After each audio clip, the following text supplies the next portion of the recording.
had their kuku and samaki and ngombe, then they get to know their fate. But this time around, going into Christmas, knowing what the results are, and towards the end of his remarks, they're also announcing that next week the Form 1 selection process will begin. This, in essence, will also mean that Form 1 candidates join school early in January as opposed to February. So we're seeing a tightening there of how things work, and as far as the Ministry of Education is concerned, the education sector rather is concerned, and also putting to death, analysts have been quoted as saying, in as far as his measures are concerned, the cheating cartels that have plagued the education sector. With me in studio, he was with us earlier on News Center with Betty Kialo, but Jonathan Wesaya continues to be with us. He's an education expert. And Jonathan, I'm curious to hear your thoughts. You've heard what the CS had to say. You've heard the results being announced, and some of those key announcements, including no cheating instances, the highest marks being a drop from what we witnessed last year.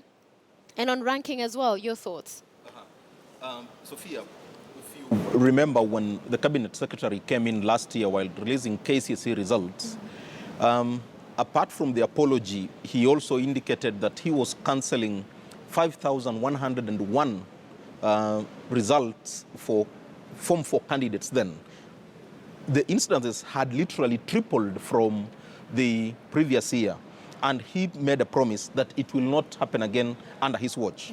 And I'm happy that as the KCPE results are now being released, the people who are opposed to his approach then are now speaking the same language. So you'd say he's been vindicated? Yes, he's been vindicated because the unions are now with him, and earlier the Secretary General Nat was being interviewed, and he said the biggest thing Matiang'i has done is to deliver for us a credible examination. Right. So I think we are moving in the right direction, but I want to caution that it is too early for us to celebrate.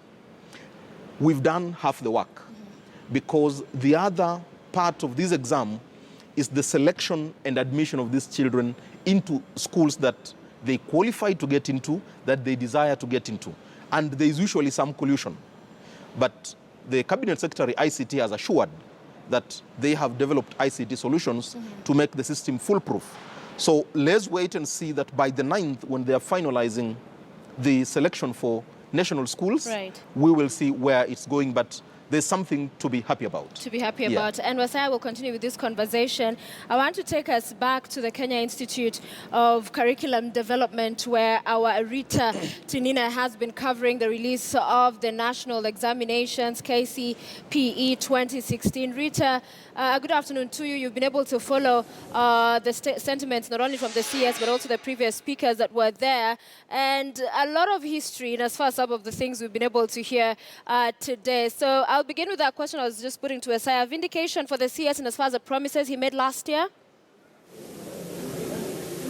Well, a lot of things have changed this year, and the PS, the CS as well, those who have spoken this afternoon, saying clearly everyone is so proud. What they promised to do, they have been able to implement. The CS, Fred Matiang'i himself, saying he's proud of all the head teachers, saying big credit goes out to the head teachers who ensured that the implementation of what had been put in place to ensure that the 2016 exams were incident-free have managed to do so. So these exams, Sophia, will no doubt go into history of the exams in the country, the exam calendar in the country. Very many things have changed this time round. For the first time, maybe perhaps students, candidates, their parents will be so happy. No results have been cancelled this year. For the first time as well, no cases of cheating have been reported. The highest mark, of course, going down compared to last year. But he says all those candidates who've scored above 400 marks will get admission into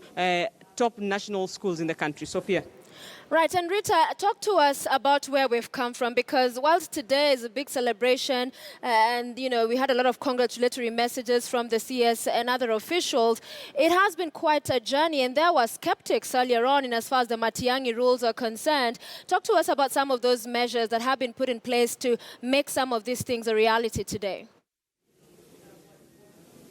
Well, initially when he set off to announce that he was going to put in place certain measures, there were, of course, sentiments, some disagreeing with him. But to just get a sense of how this has been received, earlier on before the event here kickstarted, we spoke to the Kenya National Union of Teachers, Secretary General Wilson Sosion, and for the first time I even asked him, it's rare to hear the unions speaking, reading from the same script with the government, with the cabinet secretary, and he said, especially for them, the fact that they have been released early, the measures that had been put in place to ensure that no cases of cheating, he said that is the best thing that has ever happened in the history of the education sector in the country, saying they are happy, they are proud of the education cabinet secretary. The first time really that unions are speaking in the same language with the government. He said certain measures are yet to be implemented. He said that the government is giving them money at this time. Okay, it has nothing to do with the salaries. They will never agree. But on the regulations that are being put in place, the unions are happy. Several unions were here. The Kenya National Union of Teachers, the Kenya Union of Post-Primary Teachers officials were here. We spoke to Secretary General Akelo Mizori before the event started, and all of them happy with Matiang'i. They are also saying that whatever reforms come in, they will be willing to support them. Matiang'i, when he was releasing the results, saying that more reforms will be implemented beginning January next year. Sophia. Cabinet secretaries as well present during that particular event. We saw the Interior Secretary Kaiseri as well as the ICT. What have we heard from these other cabinet secretaries in as far as these results are concerned? For Sophia, these results, as I have mentioned, witnessed several firsts. It was also the first time that the National Security Minister was present when the releasing of the results, the ICT Cabinet Secretary as well. And the fact that they were here just to emphasize what has been happening since Matiang'i made the national examinations a multisectoral approach issue, meaning that the Ministry of Interior and Coordination of National Government ensured that the exams, there was security for the exams. These exams were clearly very guarded. The Ministry of ICT ensuring that, especially for the releasing of the exams, students, candidates can now access their results as we speak. They have given that shortcode to for candidates, for pupils to check their results, 22252. Right now, if you send a shortcode message to that, candidates will be able to get their results. So ministry is being brought in as a multisectoral approach to ensure that everything goes well. This is perhaps one issue that could not have been handled by the Ministry of Education alone. We have seen the Cabinet Secretary during the exams. He said himself, most days he would be at a center opening containers for the exams about 5 a.m. in the morning. He says it has been a busy month for him, but it has paid off. Sophia. All right, thank you very much, Rita Tanina, for us there live from the Kenya Institute of Curriculum Development. Appreciate that update. We now want to cross over to Moi School Kabarak. Victor Ogala is standing by for us. Victor, the results are out. Talk to us about the mood there. Have the students gone to school, the candidates? Have they sent out messages to be able to find out what their results are? Well, Sophia, the announcement of the KCPE results caught most of the parents and the teaching staff even here at Moi Kabarak Primary School off guard. Many did not expect that they were going to be this soon. However, even as we talk, the teaching staff are in the staff room. They are tabulating, they are sending manually to the code that has been given 2225 so that they can know which candidate, which pupil is topping, who among the pupils that sat the exam. Remember, there are only 86 pupils who sat the exam here last year. And just to deliberate more on that issue, I'm joined by Nelson Kipto, who is the acting head teacher here at Kabarak. Nelson Kipto, good afternoon. Just maybe a quick one about your expectations on the results that have been just announced by Fred Matiang'i, the CS for Education. Before I mention something concerning the exam, first of all, we want to thank God for giving us this time to witness the release and be there to see what the candidates might achieve. But we have very high confidence that whatever the result, we did our work. The children did their best and they will pass. So for the CS, he caught us off of the road. Actually, that one we can't deny. That is why you can see the environment very quiet. People never expected. But whichever the situation, we have tried to assemble there so that we can witness what our children scored in this exam. Well, end September, September the 26th, we lost the head teacher of this school, Joseph Odhiambo. And I remember during the barrier preparations, they said that this year's candidates are going to dedicate the results to him. Maybe, what can you say about that? Yeah, it's true. We went through very hard time when we lost our head teacher, and we had to stand for the children. The community, the teachers, and the chaplains in particular was working hand in hand with the teachers here so that our children does not get the distortion, because they were prepared, and it was just a few days to the exams. But nevertheless, we prepared them well, and we believe this exam is a dedication to our late head teacher. They will do it well.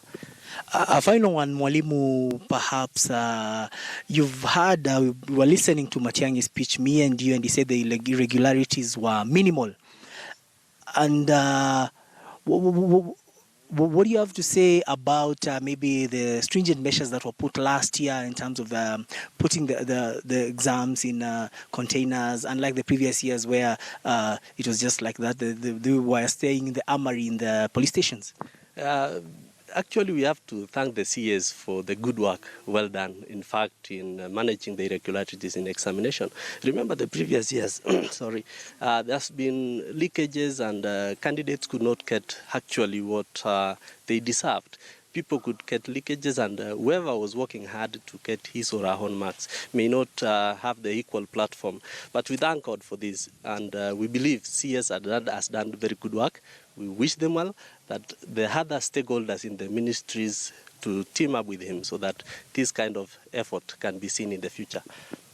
Well, that was Nelson Kipto, the acting head teacher of Kabarak Primary School, and I'll hand you back over to Studio Sophia Nona. All right, thank you very much, Victor Ogale, live for us from the Moi School, Kabara. Clearly, not much happening there, as he told us at the beginning of that link. It has caught most people by surprise, so as would be the case that students would congregate in their schools to be able to await the release of the results. This time around, it's perhaps now to sending index numbers to 22252. If you send your index number to 22252, you'll be able to get your exam results. And I want to put to you, Jonathan Wasai is in studio with us, as an education expert.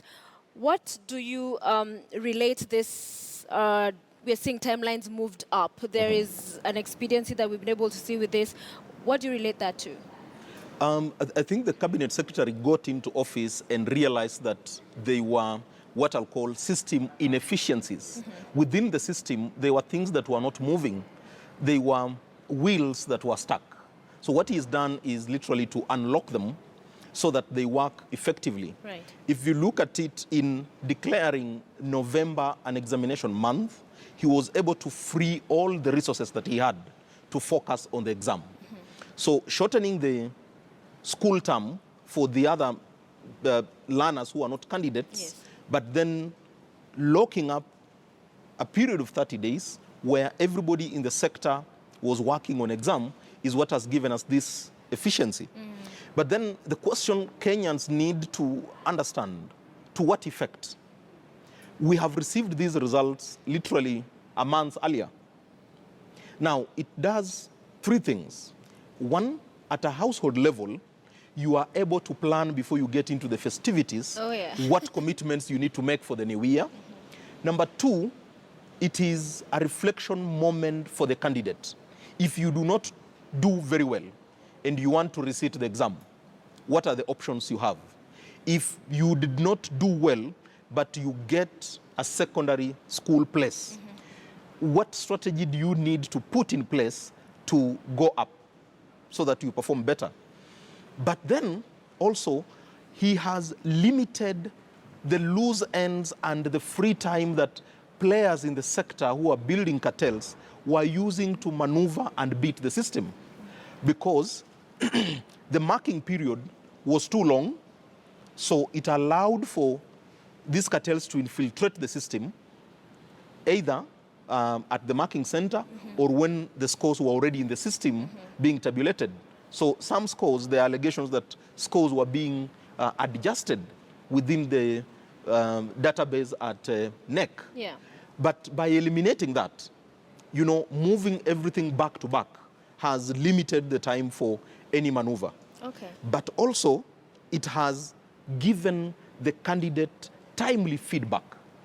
You know, at times when you are being rewarded or punished for something you've done, and the punishment of the reward is coming 2-3 months later, you do not connect it. Right. But these candidates just finished the exam, the results are out. So you are able to connect with the feedback you're being given. All right, and we'll continue with the conversation. We want to rope in Crispus Wawire, who's also an education expert. He's joining us from our city center studios. Crispus, if you can hear me, a good afternoon to you. You've been able to follow the release of the results. Of course, we've had no cases of cheating being reported, rather 21 cases of cheating or attempted cheating, but no exams will be cancelled. And of course, the timelines have also been pushed up. What do you make